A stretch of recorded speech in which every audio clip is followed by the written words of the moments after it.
What's going on, everybody? Thank you so much for coming back to another video. And in today's video, we're going to be talking about Friday the 13th, Part 6, Jason Lives. So as you can tell from the thumbnail and the title, I have Q reviews and Rashad G reviews in here once again. We did a review for the fourth movie together, and I definitely wanted to have them back for this one. They definitely said they wanted to talk about this one, and this is my personal favorite in the whole series. I think this is the one for me where they kind of leaned into how ridiculous Jason and the whole story and the franchise had become, while also leaning into some of the more horror elements, and I feel like there's some really cool badass moments in this movie. So we'll hear from the guys a little bit later, but yeah, my thoughts on this outside of what I just said. Visually, I feel like this is where the cinematography starts to get a lot better, where the special effects on a visual level start to get a lot better. Of course, the visuals as far as the kills and all that kind of stuff in the previous films have definitely gotten better with each film, but this is the first time that a lot of the kills just seem really solid as far as how they look. There are some things that, of course, were censored, of course, to their time. You can look that kind of stuff up and see which kills were a lot more badass in the original cut of the film. But yeah, I find this film to be a lot more fun. I feel like it knows what it is. This one is a lot more goofy. There's literally a moment in this film where Jason throws this guy at a tree and smashes his face against the tree, and in the tree there was already like a smiley face ingrained in it, so now the smiley face is covered in blood, and when he cuts back to Jason, he's holding the guy's arm, and Jason just kind of looks at it like,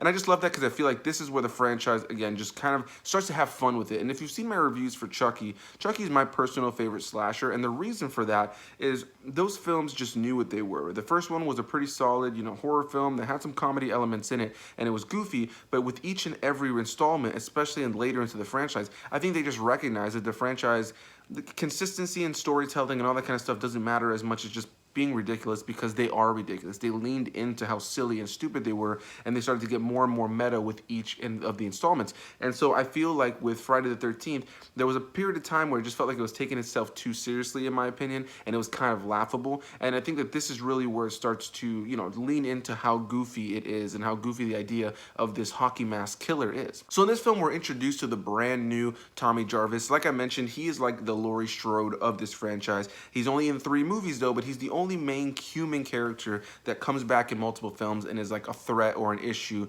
for Jason, even though in the last one, the 5th one, Jason's not even in it. But yeah, they've changed Tommy Jarvis's actor in each one, and I say that this is probably my favorite one as far as, actually having screen time with Tommy Jarvis. When you play the video game, this is the Tommy Jarvis that appears. In the 5th one, you find out at the end that he has a hockey mask, and they're kind of playing that he's gonna be the new Jason, but they completely scrapped that idea going into this next one. And the movie starts with him and a buddy going to find Jason Voorhees' grave, and he essentially just wants to make sure that he's dead. When he opens the coffin or the casket, you see that he is 100% dead. Like, the guy's got worms and all this kind of stuff just oozing around him. And for some reason, Tommy Jarvis just feels the need to go take a spike from a gate and shove it into his chest.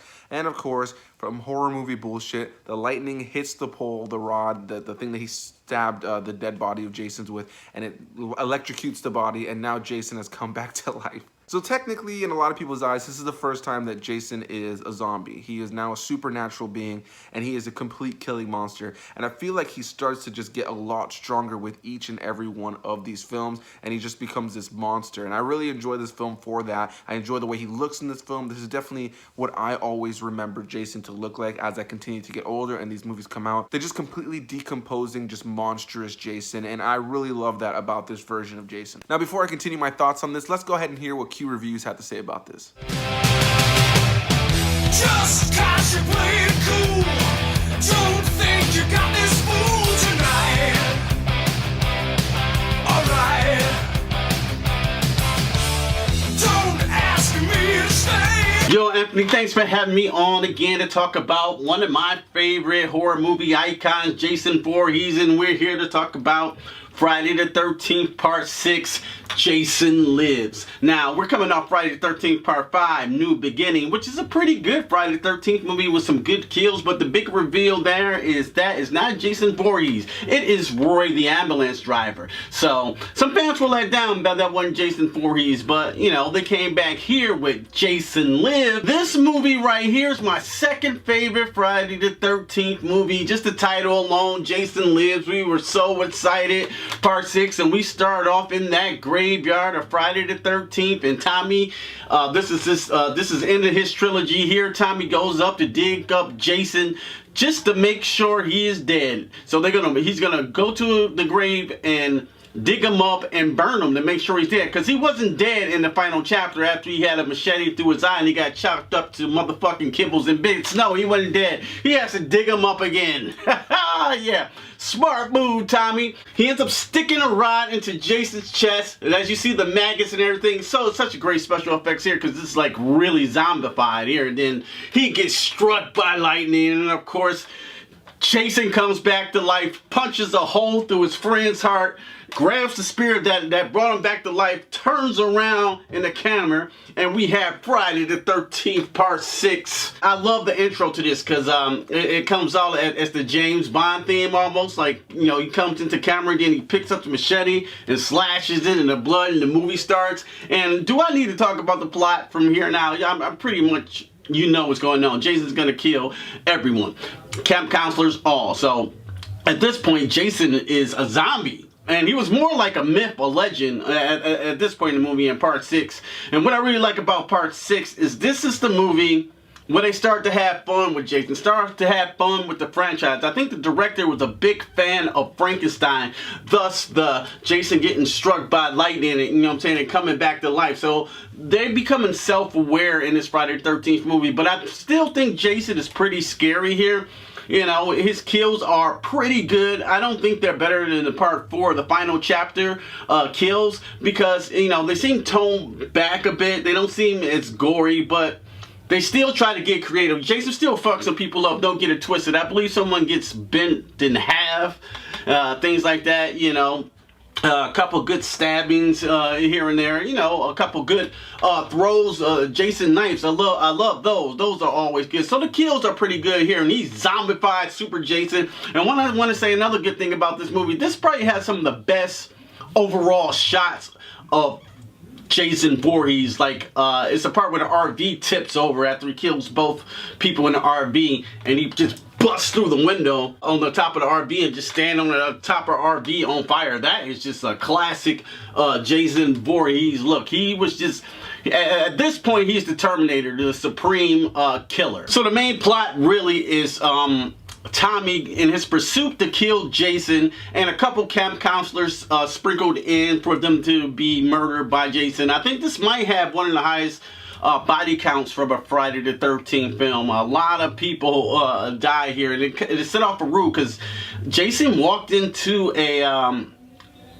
cabin and there were children there, but he didn't kill any children. So I guess that kind of set a rule, like maybe Jason doesn't kill children. We know Freddy Krueger will. He don't give a fuck. But Jason, I think he has some respect for the children here. And this is just an overall just fun Friday the 13th movie, if you know what I'm saying. The final showdown between your good old boy Tommy and Jason at the Camp Crystal Lake there was great. Jason ended up biting the dust, you know.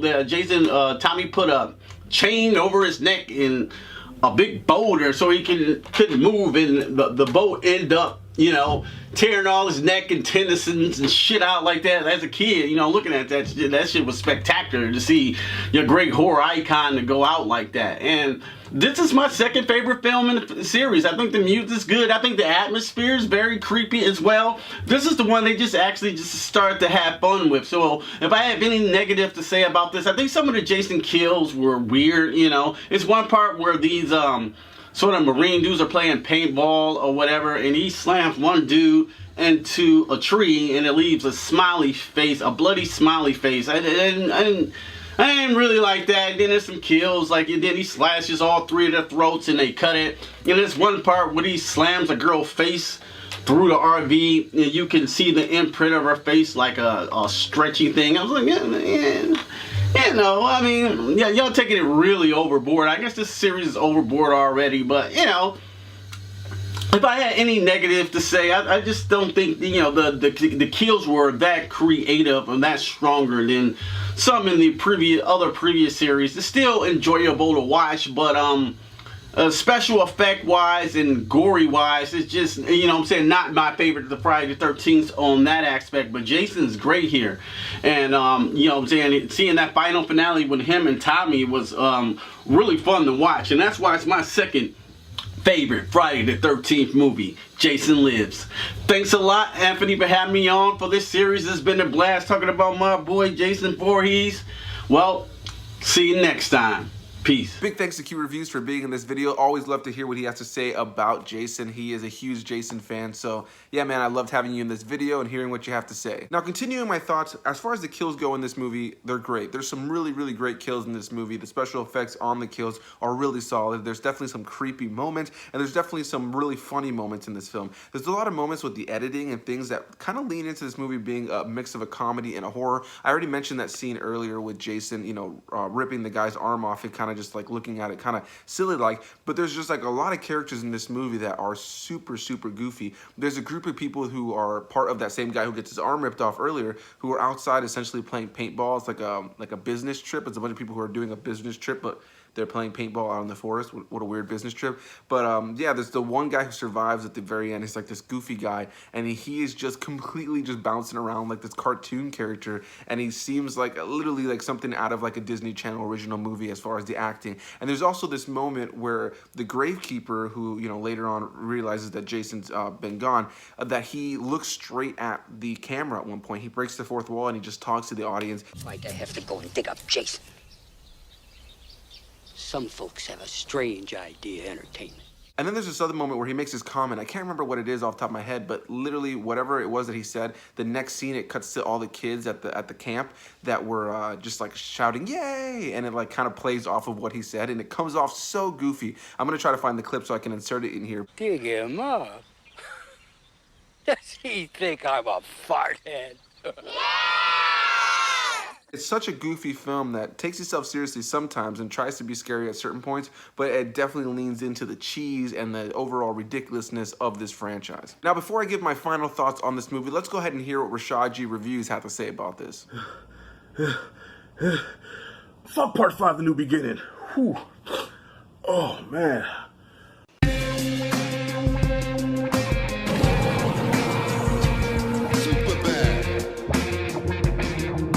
Paramount knows they fucked up when they released Friday the 13th Part 5, The New Beginning. Hey, Perez, I know it's not your style to shit on a movie all the way, so I'm a shit on it for you. Part 5, A New Beginning, was the shits. Alright? Terrible. Awful. Imposter Jason, a wannabe Jason, not even the real Jason, and that's what you give us as the new beginning after ending on an epic note with the final chapter, Part 4? Get the fuck out of here with that. Paramount had to make it right, so they gave us my personal favorite of the Friday the 13th movies, and that's Jason Lives. They even gave my man the 007 James Bond opening, alright? I like my limbs severed and not ripped out, alright? And this movie is like the perfect slasher movie. This is Slash Movie 101, y'all. It blends comedy mixed with slashing, mixed with, I can't really call this movie scary. You know, not New Beginning, but fuck that movie. Final chapter was somewhat scary. Part 6 was more like a comedy to me. It was just a fun slash movie. I don't even think the filmmaker intended this movie to be funny. It was just straight up bodies, creative ways to kill, all right, a little product placement with the American Express card. And I think for the first time in the Friday the 13th series, and I think the last time, they actually had kids at the damn camp. And these other movies, it's called Camp Crystal Lake, but you never see no damn kids. This is the first time we see some kids, and yeah, that's a first. Jason is in the ground. He's dead. He's got maggots coming out of him. He is gone. Paramount said, we got to bring you back because we need you. Freddy's killing it right now. Michael Myers is about to make a comeback. Leatherface is doing his thing. We need you, Jason. Get your ass up, nigga. And that's what they did. A bolt of lightning brought him back. He comes in. Boom. Zombie Jason. All right. Now, he's still chasing people because remember, it got to a point where he wasn't walking or running. He would just stand there. And then wherever you ran, he would appear. All right. This is before those days. He was still chasing motherfuckers. And if you notice, there's two Jasons in this movie, okay? Because if you notice the paintball scene, that was a more heavy-set looking Jason. Like, he had the man boobs and the fucking gut hanging out. But then when you see him again, he's a little bit more, like, toned up, like he been doing push-ups and shit. So I don't know exactly what happened, why they replaced the actors or whatever, but it's obvious in the movie, but who cares? It's Friday the 13th. You don't watch these movies for continuity. You don't watch these movies for perfection. You just want to see how he's going to kill the next motherfucker, and can he outdo what he did before? Off the top of my head, because I watched this like last night, man. All right, the kills that stuck out to me was the one guy, I think it was the cop, that he actually broke in half. That was a good one. And then the one in the RV where he took the girl's face and rammed that shit through the wall. You see her face imprint through the damn wall. That was a good one. And, those are the two ones that stick out to me, but so many awesome kills. Like, I can't praise this movie enough. I love Jason Lives. After this movie, they kind of went downhill a little bit. You got the New Blood where it started going into the telekinesis thing, trying to bite off of Elm Street a little bit. What you think about that, Q? And then Jason Takes Manhattan, which had a couple of good kills, but Jason Takes Manhattan was almost as bad as A New Beginning, but at least it was Jason, goddammit. Part 9 was just bullshit, alright? You only see Jason in the beginning, and then he did the whole Invasion of the Body Snatchers type deal. So yeah, y'all, this was the best to me, goddammit, my opinion. So, grading it, I give Jason Lives, from a cheese fest standpoint, I give it an A+, goddammit. This is the ultimate cheese. This is that good mozzarella cheese, man, that you grade yourself, all right? Just that good sweet cheese, okay? But as a film, if I'm coming as a film critic, yeah, Jason Lives is a pretty bad movie. Some bad acting. Yeah, as a film, I have to give it, as a film, I'll probably give it like a C- or a D, man. It's a bad movie. But if you just want a good cheese fest, good time, yo, A+ for me, man, straight up. So, y'all, what y'all think about Jason Lives? I don't know who's next, Q, Anthony Perez, one of y'all motherfuckers, take it away. Again, a huge thanks to Rashad Reviews and Q Reviews for being in this video with me. Definitely go to the description box down below where you guys can find the links to their channels. Go give them some love, support their channels. Two really big movie fans that continually put out content. So if you're looking for other channels just like mine who are continually shelling out content, you definitely want to go check out Q Reviews and Rashad Reviews. But yeah, as far as my final thoughts on this movie, this is my favorite one of the bunch. I feel like visually, it's one of the cooler ones. It leans into the humor and the silliness of this franchise that I know sometimes doesn't work for some people. So I'm not going to say that this is going to be everybody's favorite. However, I think that it has some really solid kills. I think that's got some memorable moments. It's the one that when I go back and rewatch it, is the one that kind of stands out to me the most personally. I think that Jason looks badass in this movie. And, you know, the end of this film is one of those that's a lot more memorable for me. Sometimes when you think about these films, some of the endings of these films can seem very generic or kind of boring. But this one is pretty memorable. You know, they essentially trap Jason underwater. They capture him with a chain underwater. And I felt like that iconic shot of Jason floating underwater with a chain that's keeping him held down in the water, and then obviously them turning on the motor and cutting up his neck. And yeah, I just always felt like that was such an iconic scene, and it's such a memorable visual as far as the film goes. And yeah, on an overall level, I have a lot of fun going back and rewatching this movie. I think it's silly, I think it's goofy, I think it leans into the fun kills and the silliness of this franchise. You know, you have your big set of characters that are completely ridiculous, that don't matter, all these characters that are gonna get killed. And one thing I do enjoy about this film that the previous films haven't done, which is kind of crazy, this is the first film in the franchise to actually have kids show up to the camp. You know, they always had camp counselors that were getting killed before the kids would show up or while they were still setting up the camp, and this was the first time that there was actually kids involved. Now, they don't really go balls to the wall with that. They just kind of have kids there that are screaming, that are scared. But yeah, it also gave us this really funny line right here from these two kids. What do you think? I think we're dead meat. And I guess stuff like that is what I really like about this movie, is it just leans into how ridiculous this franchise is and how silly it is and how fun these slasher films can be. So on an overall level, this is my favorite. I do think there's a lot to take out of this movie that can be a lot of fun. I do want to hear what you guys have to say. So what is your favorite Friday the 13th film? Definitely go to the description box down below. Go give those other two guys some love. Hit that like button if you enjoyed this video. And I can't wait to hear what you guys have to say. Bye-bye.